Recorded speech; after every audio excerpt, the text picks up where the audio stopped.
Muy buenas noches, tengan todos ustedes bienvenidos a la sesión reglamentaria de nuestra Sociedad Mexicana de Radiología e Imagen. Soy el doctor Armando López Ortiz, soy médico radiólogo y presidente de la Sociedad Mexicana de Radiología e Imagen. Esta es mi última sesión reglamentaria en funciones. Ya.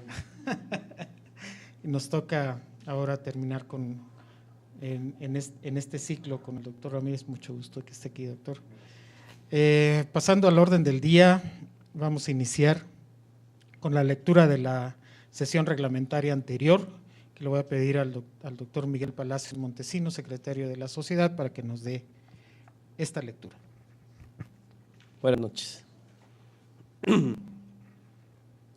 En el auditorio, doctor Miguel Stoppen Rometti, de la Sociedad Mexicana de Radiología, siendo las 20 horas, el doctor Armando López Ortiz declaró iniciada la sesión correspondiente a este día, dando la bienvenida y agradeciendo la presencia de la audiencia, la cual contó con 11 asistentes con las siguientes categorías: 3 socios titulares, 7 socios transitorios y un técnico radiólogo.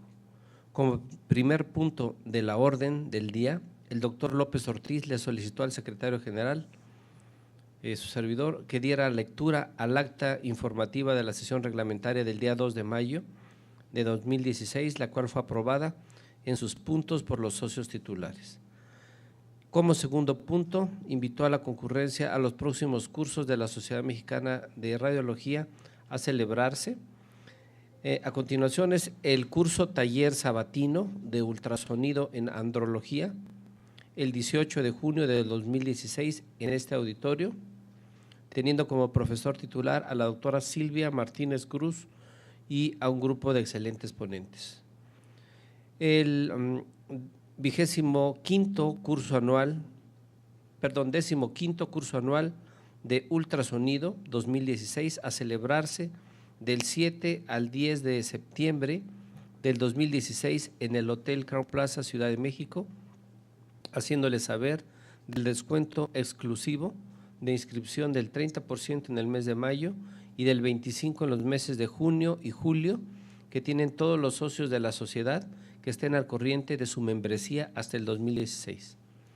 Como punto siguiente, se dio la bienvenida al ponente, el doctor Gerardo Perdigón Castañeda, médico radiólogo, adscrito al servicio de imagen del Hospital Dr. Manuel G. González, de la Secretaría de Salud. Después de agradecer su presencia, se le invitó al podio para dar inicio a la sesión académica con el tema ultrasonido intervencionista, ¿cómo lo hago? Al terminar su participación, el doctor López Ortiz agradeció al ponente su exposición y dio por terminado el tema de la sesión reglamentaria de la sociedad e invitó a la audiencia a degustar el ambigú en la sala de recepción. Se dio por terminada la sesión a las 21:30 horas. Gracias. Muchas gracias, doctor Palacios. A los médicos radiólogos presentes titulares, si están de acuerdo con esta minuta, a favor de levantar la mano. Pues nosotros, los que estamos. Muy bien, vamos a continuar como siempre hacemos. Vamos a comunicarles las siguientes actividades académicas que tenemos en nuestra sociedad, también para la gente que está en internet. Los próximos cursos y congresos. Primero, el curso taller sabatino en uroradiología, que va a realizarse el 16 de julio del 2016.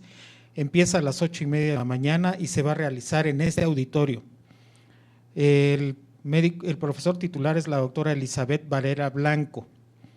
Ellos son del Hospital 1 de Octubre y van a estar con nosotros en esta ocasión dándonos su experiencia. El curso de actualización en protección radiológica, dosis y calidad de imagen radiológica, la fecha va a ser el sábado 23 de julio, se va a realizar también en este auditorio, empieza a las 8:30 de la mañana, termina a las 4 de la tarde, tiene valor para presentarse en las empresas como los requisitos que tienen para acreditar este curso anual. Es el de refresco. Lo va a impartir el doctor Enrique Gaona. El costo para los socios es de 700 pesos. El Después, recordarles el 15º curso anual de ultrasonido 2016 que se va a realizar del 7 al 10 de septiembre del 2016 en el Hotel Crown Plaza en la Ciudad de México. Y la próxima sesión de alfabetización visual en radiología, que va a ser el lunes 18 de julio, y va a ser encabezado por el doctor Salvador Amezquita Pérez. Esto es a las 8 de la noche. Por último, también quiero invitarlos a la sesión, a la asamblea ordinaria electoral de cambio de mesa directiva que se va a llevar a cabo el día 1 de agosto del año en curso en el hotel, ¿cómo se llama el hotel? Marquís Reforma, es el Marquís Reforma. También va a ser a las 8 de la noche. Sin más, vamos a continuar ahora con la sesión objetivo de esta reunión y doy la bienvenida al doctor Jorge Ramírez Pérez, médico jefe de servicio, radiólogo adscrito al Hospital General del Centro Médico Nacional La Raza del Instituto Mexicano del Seguro Social. Nos va a compartir su experiencia en el tema de malformaciones pulmonares en pediatría. Muchas gracias, doctor Ramírez, por estar con nosotros y le dejo sus micrófonos. Muchas gracias.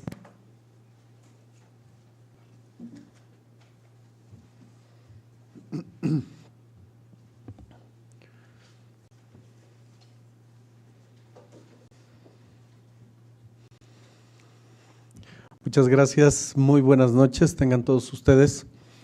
Es un honor para mí pertenecer a esta Sociedad Mexicana de Radiología. Quiero agradecer la invitación a esta sesión reglamentaria, especialmente al doctor Armando López Ortiz. Gracias por la invitación. El tema es malformaciones pulmonares en pediatría. Quiero presentarles a mi hospital. Este es el Hospital General del Centro Médico La Raza. Nosotros le llamamos el Hospital de las Primeras Veces. Es el primer hospital del instituto en México.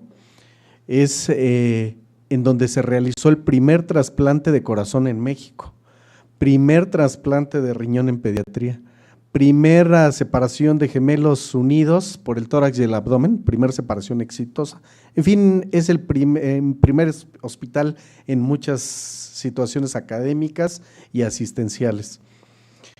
El Hospital General es un hospital híbrido, llamamos nosotros, es una unidad médica de alta especialidad que cuenta con servicio de urgencias. Las unidades de alta especialidad no tienen generalmente servicio de urgencias. Nosotros tenemos prácticamente todas las subespecialidades pediátricas, muchas especialidades de adulto y el servicio de urgencias tanto de adultos como pediatría. Quiero mucho a mi hospital, yo empecé la especialidad en el 91, hace más de 26 años. He sido médico adscrito por unos 14 o 15 años y de ese tiempo para acá me desempeño como jefe del servicio de radiología en este hospital del Centro Médico La Raza. Vamos a abordar pues el tema de las malformaciones congénitas pulmonares que revisten especial importancia en el paciente recién nacido por su alta morbimortalidad y también en el paciente lactante menor. La lista de entidades que tendríamos que revisar es muy larga. Simplemente las enfermedades que producen distrés respiratorio están enlistadas en esa tabla, que no vamos a revisar obviamente, pero vean ustedes cómo hay entidades con afectación pleural, pulmonar, del tórax óseo, alteraciones del abdomen que afectan la caja torácica, en fin, es una lista muy larga, de tal suerte que nosotros nos vamos a enfocar solo a las malformaciones congénitas pulmonares. ¿Qué son estas malformaciones? Pues es un grupo heterogéneo de enfermedades que varían en su presentación clínica y en su gravedad. Reviste especial importancia por su alta morbimortalidad, sobre todo en lactantes pequeños, en recién nacidos y en lactantes. Pueden presentarse con síntomas respiratorios o ser totalmente asintomáticas. En la actualidad existe un aumento en el diagnóstico precoz debido al ultrasonido obstétrico que se realizan las pacientes embarazadas, se realizan ultrasonido de rutina y en manos expertas puede detectarse desde el periodo prenatal estas malformaciones pulmonares. El manejo de cada paciente depende del tipo de malformación y los síntomas con que se presenta el paciente. El tratamiento es muy controvertido, generalmente los clínicos dicen que debe de ser conservador y evitar el riesgo quirúrgico, en tanto que los médicos cirujanos piensan que debe de ser quirúrgico para evitar complicaciones. El abordaje de estas malformaciones congénitas pulmonares, para el abordaje de estas malformaciones es imprescindible conocer adecuadamente la embriología. Es por ello que vamos a hacer un repaso embriológico para tener un entendimiento mejor de las malformaciones. Vamos a recordar los periodos, las etapas embriológicas del desarrollo pulmonar. Recordemos que son 6 etapas, 4 en el periodo prenatal y 2 después del nacimiento. Estas etapas son la etapa del periodo embrionario, pseudoglandular, canalicular y sacular, que son en el periodo prenatal, y después de haber nacido, el periodo alveolar y de maduración microvascular. Este periodo embrionario que va de la 7ª a la 7ª semana y es donde se desarrolla este divertículo respiratorio que nace en el extremo superior del intestino anterior primitivo y que da origen a la tráquea y a los bronquios. A fines de la 5ª semana ya hay un desarrollo de los 5 bronquios que van a ser los bronquios lobulares. Posteriormente viene el periodo pseudoglandular, que va de la semana 5 a la 17 y que se caracteriza por una ramificación dicotómica de los bronquios terminales. El periodo canalicular, que va de la semana 17 a la 26, se caracteriza por un desarrollo de la porción periférica del árbol bronquial, que va a dar como resultado a los futuros bronquios respiratorios. Ya para el periodo sacular o de saco terminal, que abarca la semana 16, hay un desarrollo de los alveolos. En esta etapa se le llaman racimos o sáculos. El alveolar, que abarca periodo prenatal y postnatal, y es donde se desarrollan los septos secundarios en los septos primarios ya existentes, en este pulmón que se llama pulmón sacular. Finalmente, la maduración microvascular, en donde la doble capa de septos alveolares se reduce a una sola capa capilar. En todas estas etapas del periodo embrionario que hemos comentado, se interfieren factores como interacciones epitelio-mesenquimatosas, la tensión de la presión de oxígeno fisiológica, intervienen fuerzas mecánicas y factores humorales. Si alguna de estos factores falla, entonces va a dar como resultado alguna malformación, dependiendo de la etapa de desarrollo en donde se presente.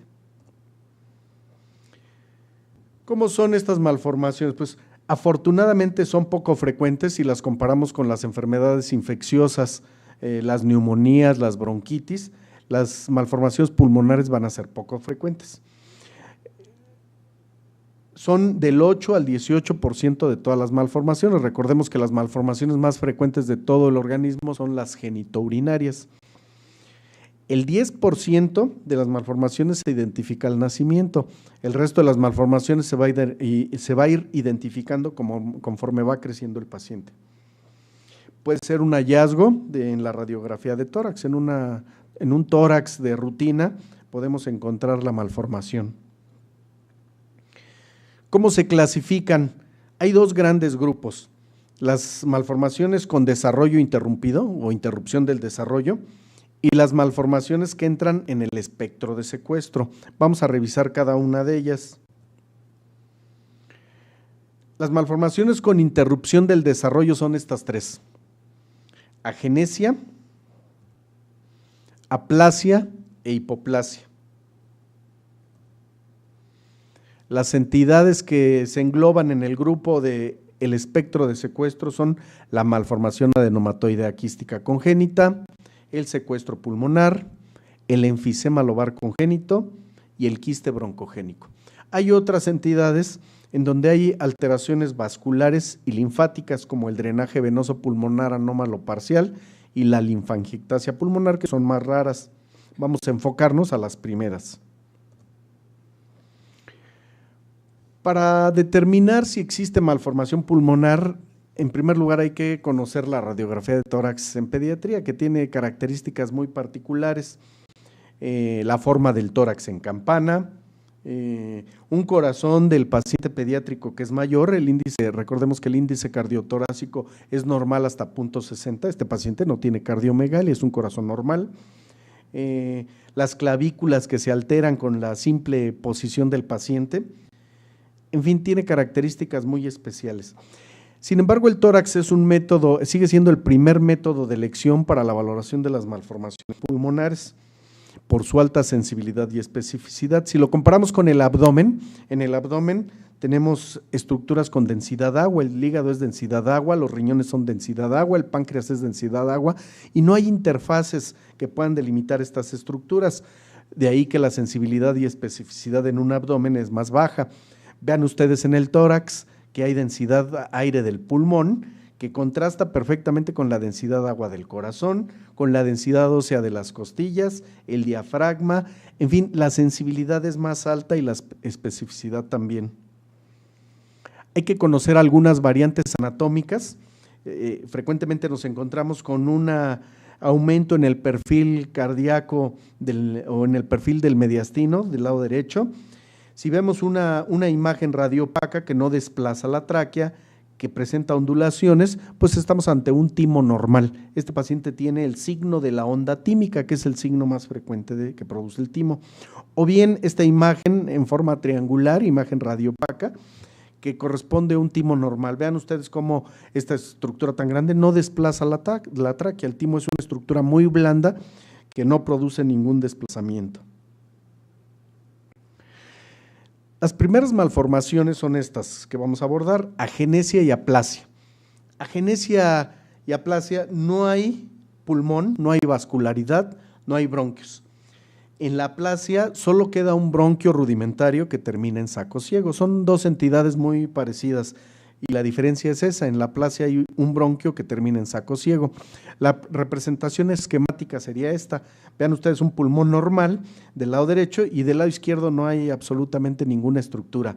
Ausencia total de vasos, pulmón, alvéolos, tráquea, bronquios, no hay absolutamente nada en la agenesia.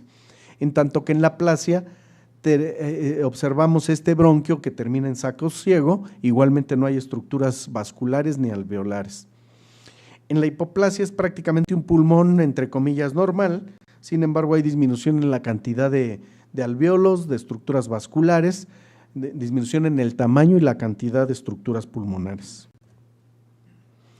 ¿Cómo lo vemos en la imagen? En la placa de tórax es la típica imagen, es un hemitórax radiopaco con disminución de volumen. ¿Cómo vemos esos datos de disminución de volumen? Hay disminución de los espacios intercostales si los comparamos con el lado normal, ¿verdad? No vemos el perfil derecho del corazón, indica que el mediastino está retraído hacia el lado afectado. Seguramente el diafragma está por acá arriba, está elevado, es otro dato de disminución de volumen. ¿Cómo abordamos este tipo de pacientes? Decimos que es un hemitórax radiopaco. Si consideramos todas las causas de hemitórax radiopaco, la lista de diagnósticos diferenciales sería muy larga. Hemitórax radiopaco lo dan muchas entidades: derrame, neumonía, un tumor, atelectasia, una malformación pulmonar. La clave para el diagnóstico es ver la posición del mediastino. ¿En dónde está el mediastino aquí? Está totalmente retraído hacia la opacidad. Con esto podemos acortar la lista de diagnósticos diferenciales. ¿Cómo lo abordamos entonces? Un hemitórax radiopaco con disminución de volumen. Aquí los diagnósticos solo sería o una atelectasia masiva o una malformación pulmonar, o bien que le haya quitado el pulmón al paciente, y eso pues los antecedentes no lo dirían, ¿verdad? Entonces, este es un caso típico de una agenesia pulmonar en donde vemos la tráquea retraída hacia el lado afectado, el corazón no se ve, está en este hemitórax. siempre hay sobredistensión compensatoria del pulmón normal, entre comillas. Vean cómo se hernía el pulmón en la región retroesternal, en este caso de una agenesia pulmonar. Hace muchos años que no había los métodos seccionales, usábamos todavía la broncografía, que no recomendamos ahora, es un método muy invasivo, ya no existe el contraste para hacer broncografías, pero esto hacíamos, vean ustedes el contraste y los bronquios del lado izquierdo y la ausencia total de estructuras bronquiales del lado derecho, o bien angiografía, el catéter está en la vena cava, va al corazón y podemos valorar perfectamente la arteria pulmonar del lado izquierdo, no se ve la del lado derecho. Estos pacientes tienen agenesia pulmonar. Más casos del lado derecho, cuando es del lado izquierdo el pronóstico es más grave, afortunadamente es más frecuente del lado izquierdo. Vean ustedes la radiopacidad del hemitórax derecho, la herniación del pulmón y este otro caso igual, elevación del diafragma, el mediastino hacia la derecha, la sobredistensión compensatoria del pulmón contralateral. En una imagen, en un topograma de una tomografía, vemos los mismos datos, la opacidad del hemitórax derecho, la sobredistensión del izquierdo, y en este caso utilizamos tomografía para determinar si se trata de agenesia o aplasia.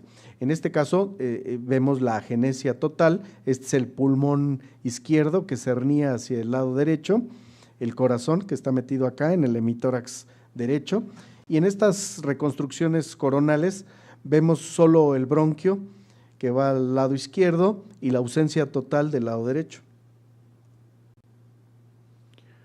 Otro caso, en este caso la radiografía, no podemos determinar con exactitud si se trata de agenesia o aplasia, solo vemos los datos de disminución de volumen con el mediastino hacia la derecha, la opacidad, la disminución de los espacios intercostales y se le realizó tomografía, en este caso sí se ve en estas imágenes de tomografía con ventana para mediastino, cómo se ve la bifurcación de los bronquios y este bronquio que termina en saco ciego. En este caso se trata de aplasia pulmonar. Las reconstrucciones y la ventana para pulmón, vemos los mismos datos, herniación del pulmón hacia el lado izquierdo y en estas reconstrucciones coronales vemos la terminación de este bronquio en saco ciego de este paciente con aplasia pulmonar. También antes de haber tomografía era muy frecuente que se le realizara broncoscopía a estos pacientes, en este caso veamos cómo se ve la terminación en saco ciego del bronquio de este paciente con aplasia pulmonar. En la hipoplasia es un pulmón entre comillas normal que tiene disminución en la cantidad y el tamaño de la vía aérea, hay disminución en alvéolos y vasos sanguíneos. Frecuentemente se asocia a oligohidramnios. En los casos de pacientes con agenesia renal que tienen oligohidramnios van a desarrollar hipoplasias pulmonares muy severas. También hay hipoplasias pulmonares secundarias a compresiones extrínsecas. Todas las afectaciones que produzcan ocupación de espacio en el hemitórax van a producir hipoplasia pulmonar. Frecuentemente tenemos hernias diafragmáticas en donde el contenido abdominal está en el tórax y eso ocasiona hipoplasia pulmonar. Dependiendo de la severidad de la hipoplasia van a ser los datos radiológicos. Vean ustedes en este caso, si comparamos el tamaño del pulmón derecho con el izquierdo, hay disminución del tamaño en el pulmón derecho, es la mitad prácticamente del tamaño del pulmón izquierdo. Aquí en este caso, un paciente con broncografía se puede ver y determinar el tamaño y la cantidad de bronquios que se pueden valorar en este paciente con hipoplasia pulmonar.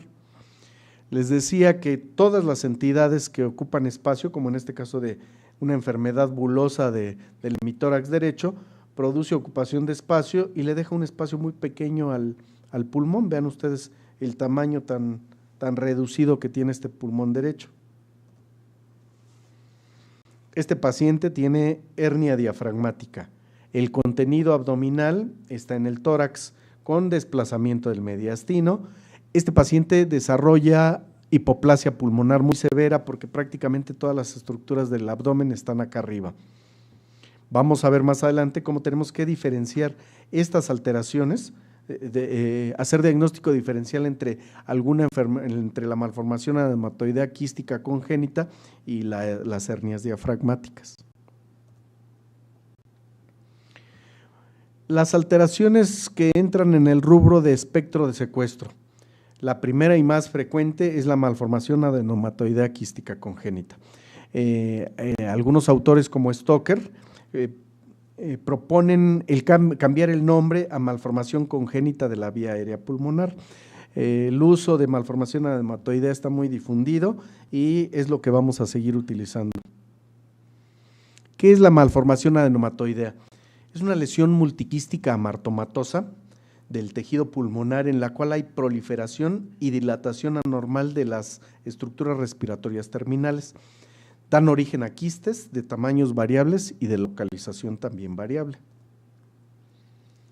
Se ha propuesto una clasificación de Stoker del grado 0 al 4, en donde depende de dónde se produzca la afectación, si es en las primeras etapas del desarrollo embriológico o en las últimas, va a dar el tipo de malformación adenomatoidea quística. Las más frecuentes son la tipo 1, la 2 y la 3.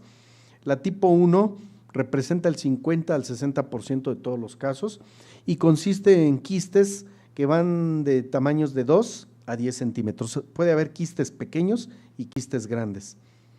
La tipo 2, que representa el 35 al 40% de todas las malformaciones adenomatoideas quísticas, son quistes pequeños de 1 a 2 centímetros. Y la tipo 3, en donde son microquistes, los quistes son menores de 5 milímetros y aparentan una lesión sólida. Esquemáticamente, en la malformación adenomatoidea quística tipo 1 se ven quistes pequeños alternados con quistes grandes. En la tipo 2 son un tamaño más homogéneo, son quistes de 1 a 2 centímetros, y en la tipo 3 donde son microquistes y aparentan lesiones verdaderamente sólidas. Esta es la foto de la cirugía de un paciente, es el pulmón con enfermedad adenomatoidea quística congénita. Los quistes que se presentan en esta entidad pueden estar llenos de líquido o llenos de aire, y de eso va a depender la imagen radiológica. En este caso, vemos una lesión quística que produce desplazamiento del corazón y son imágenes radiopacas heterogéneas en esta enfermedad adenomatoidea tipo 1 con quistes llenos de aire. En este otro caso, igualmente, una sobredistensión del hemitórax derecho, imágenes radiotransparentes con desplazamiento del mediastino al lado contrario. Se trata de una malformación adenomatoidea tipo 1. Vean ustedes cómo en la ventana paramediastino se observa el desplazamiento del corazón y unas lesiones quísticas que, si las vemos con la ventana parapulmón, hay quistes pequeños, hay un quiste grande dominante en este paciente con afectación de prácticamente todo el pulmón por enfermedad adenomatoidea congénita tipo 1. Estas reconstrucciones coronales, vean ustedes, los quistes están llenos de aire, un quiste dominante rodeado de quistes pequeños. Es la malformación más frecuente de las adenomatoideas. Las reconstrucciones en sagital evidencian los quistes de diferentes tamaños. Aquí otro caso en el lóbulo inferior con sobredistensión de ese lóbulo, y la demostración de los quistes en la ventana parapulmón de la tomografía computada, quistes de 1 a 2 centímetros llenos de aire que representan malformación adenomatoidea quística.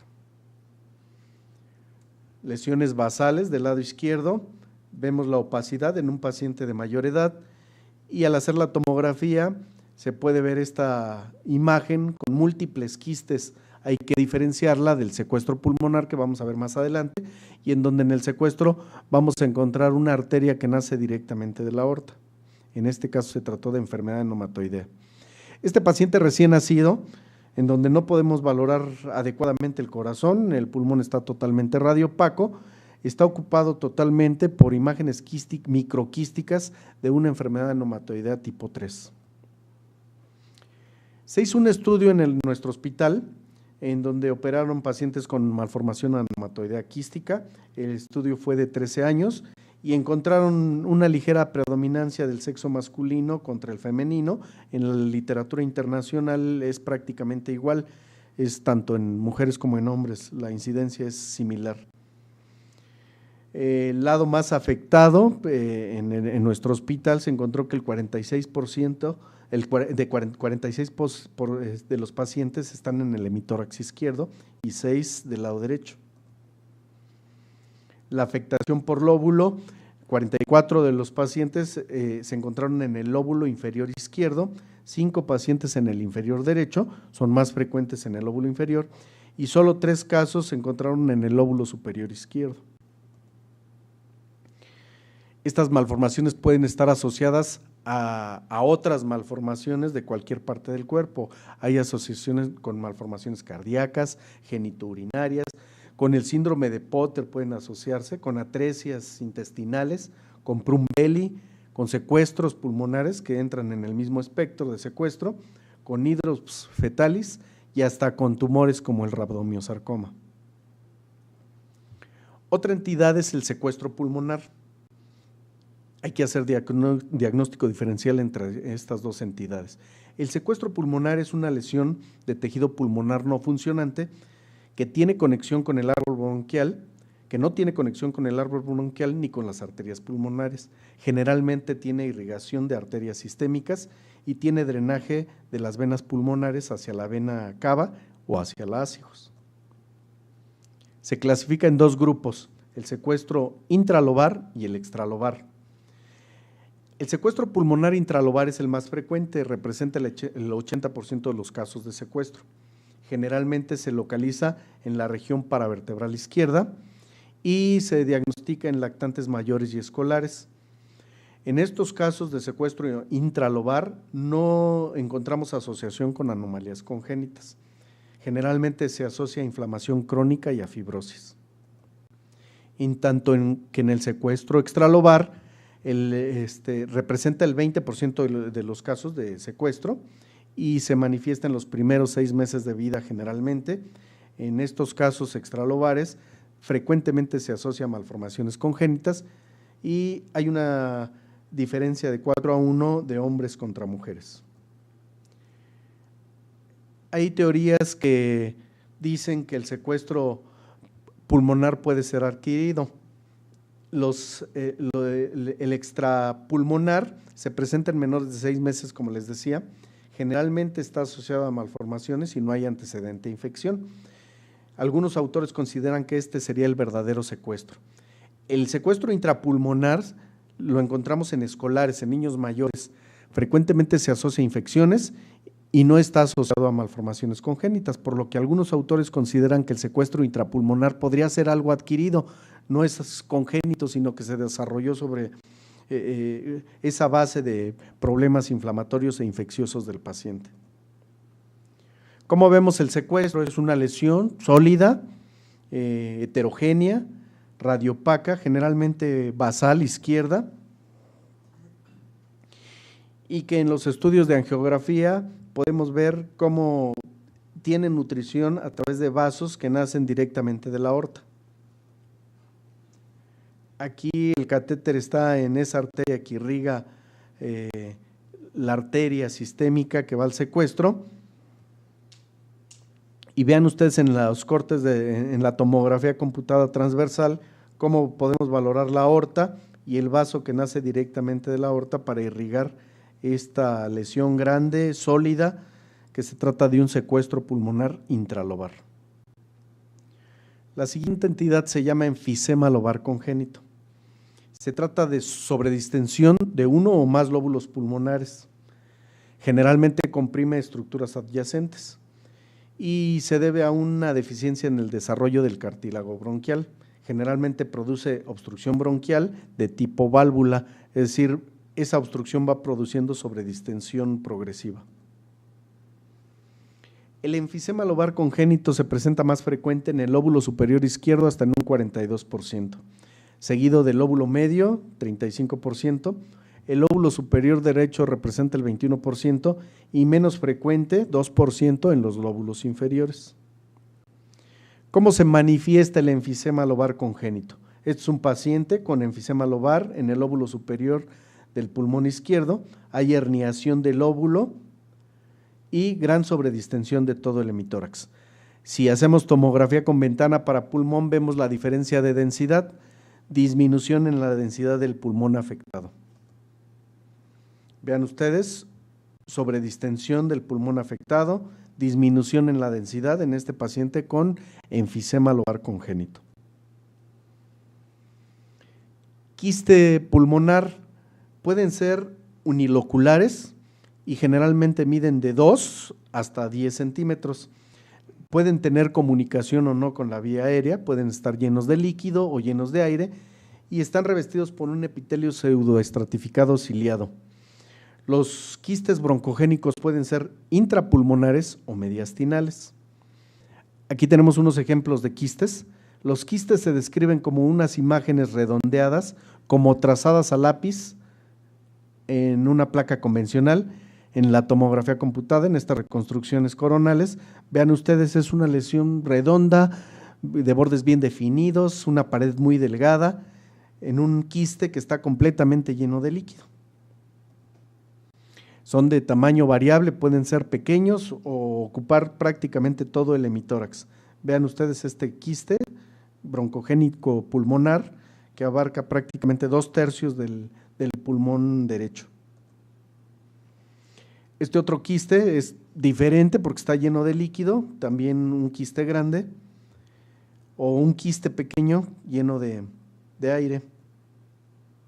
Pueden estar complicados con infección y verse totalmente heterogéneos, como este quiste paravertebral, en donde tiene líquido, pero también tiene algunos septos y tiene una pared engrosada. El paciente ha padecido infecciones crónicas y este quiste se ha complicado con infección. Un quiste más, que pueden ser paratraqueales o subcarinales, de bordes bien definidos, contenido de aire. Este paciente de nuestro hospital que le hicimos resonancia magnética porque se pensó que tuviera un tumor de origen neurogénico, es una lesión paravertebral, compleja, heterogénea, con zonas de necrosis, y al hacerle la biopsia se encontró que tenía un quiste broncogénico, igualmente que se había complicado con infección. Vean ustedes los cortes coronales de la resonancia magnética en T1 y T2 para demostrar que se trata de una lesión con contenido líquido. Finalmente, las malformaciones vasculares, como esta entidad que se llama drenaje venoso pulmonar anómalo parcial, tiene algunos sinónimos como síndrome del pulmón hipogenético, síndrome de la cimitarra o síndrome venolobar pulmonar. Casi es exclusivo del lado derecho y la porción inferior del pulmón presenta una vena anómala que generalmente drena a la vena cava. La irrigación está dada por una arteria pulmonar, generalmente, y está asociado a otras malformaciones, principalmente malformaciones cardíacas. Este es un paciente ya de mayor edad, en donde vemos el típico signo de la cimitarra, que es un sable oriental, ¿verdad? Y se trata de una vena pulmonar que drena hacia el abdomen, en la vena cava inferior. Conclusiones.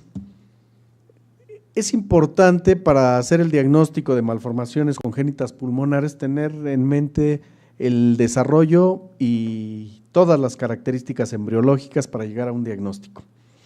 La radiografía de tórax sigue siendo el primer método de imagen para valoración de este tipo de entidades. Tiene alta sensibilidad y especificidad. En algunos pacientes es necesario hacer tomografía y resonancia. La clasificación de las malformaciones, como les comentaba, se divide en las malformaciones con interrupción del desarrollo y espectro de secuestro. Vimos pues agenesia, aplasia, hipoplasia, malformación adenomatoidea quística, secuestro pulmonar, enfisema lobar y quiste broncogénico. Son las entidades frecuentes que valoramos. Hay que considerar una malformación congénita en todos los casos de aquellos pacientes que tengan infecciones recurrentes. Es indispensable tomarle una radiografía de tórax y hacer un estudio clínico adecuado. Es muy importante distinguir en las lesiones quísticas, ya sea que se trate de un secuestro, de una malformación anematoidea, y hacer diagnóstico diferencial con hernias diafragmáticas. El conocimiento de estas entidades dará como resultado un diagnóstico oportuno, un tratamiento adecuado y un mejor pronóstico para el paciente. A propósito del fútbol, quedaron eliminados el tridente del Barcelona, los uruguayos, brasileños y argentinos, pero ahora quedan el tridente del Madrid, Portugal, País de Gales y los franceses están en semifinales. Muchas gracias. Muchas gracias.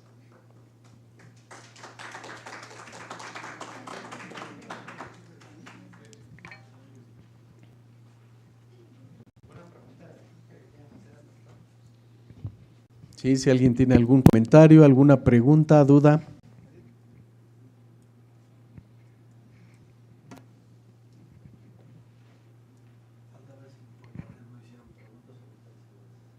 Ok.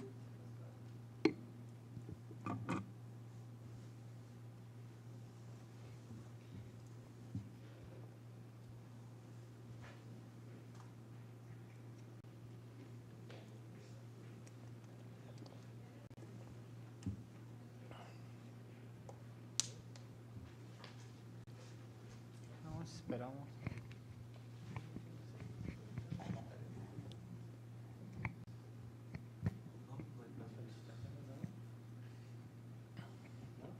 ¿Ninguna pregunta? Pues muchas gracias por su asistencia. Damos por concluida la plática. Gracias.